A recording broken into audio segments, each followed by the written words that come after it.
In less than an hour, polling sites across Wisconsin will open on this election day. But what is each nominee's path to the needed Electoral College votes?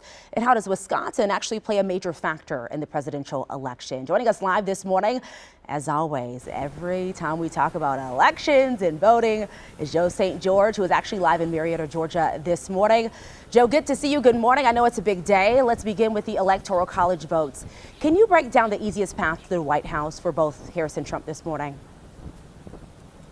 Well, good morning, Simone. Happy Election Day to you. We get election days every year in this country, but presidential election years hit differently, don't they? We're here in Georgia, which may be a state that is crucial for Trump's path to victory. Because of so many states in the Eastern time zone that are considered battleground states, it's possible this thing could be called by 3 states when it's all said and done, as long as the non-swing states do what the pollsters and forecasters predict they will do. Let's start with what Trump's simplest path to victory is tonight. And again, I could come up with 30 minutes worth of different combinations and permutations to show how a candidate gets to 270. But if Trump wins Georgia, North Carolina, and Pennsylvania, that's enough. Again, as long as he wins places like North Dakota, which we think he'll win tonight, those traditional conservative states. We may not need Wisconsin results in those scenarios. And oh, by the way, Harris could win those 3 states as well, Georgia, North Carolina, and Pennsylvania,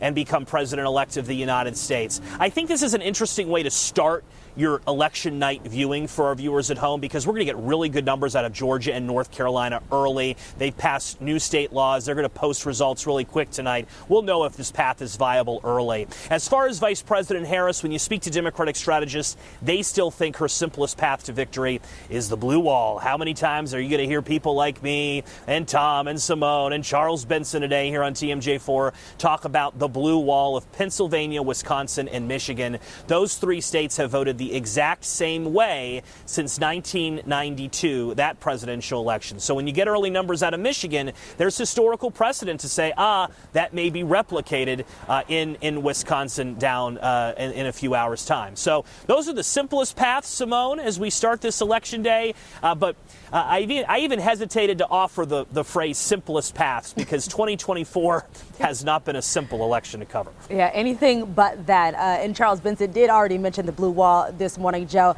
As we know, Wisconsin is a key battleground state. He got to me. Yes, he did. Of course, Wisconsin, key battleground state, swing state in the presidential election. You kind of mentioned the scenarios there. Is there a scenario where Wisconsin could actually decide this election on who wins? It's a really realistic one, right? Reporters like me may be catching flights from Atlanta and going directly to Milwaukee in a few days. Depending on what happens, we can just quickly pop up the map. It's pretty simple. If Trump wins the Sun Belt, right? If he wins Nevada and Arizona and Georgia and North Carolina, well, and Harris wins Pennsylvania and Michigan, then we're waiting on Wisconsin to ultimately decide this election. It would be one of the closest electoral college victories in years under this scenario. So, yes, there is paths where the country is waiting on Wisconsin. I assure you that local election officials across Wisconsin hope that's not the case, just because the sheer media attention that would bring.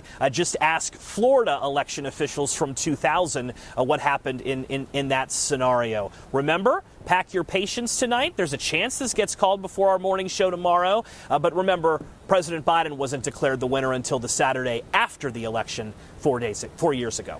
Yeah, that's why it's so important to get out to vote today if you haven't already. Joe St. George reporting in Georgia, which we'll see what happens there as well. Joe, be safe. I'm sure we'll see you very soon.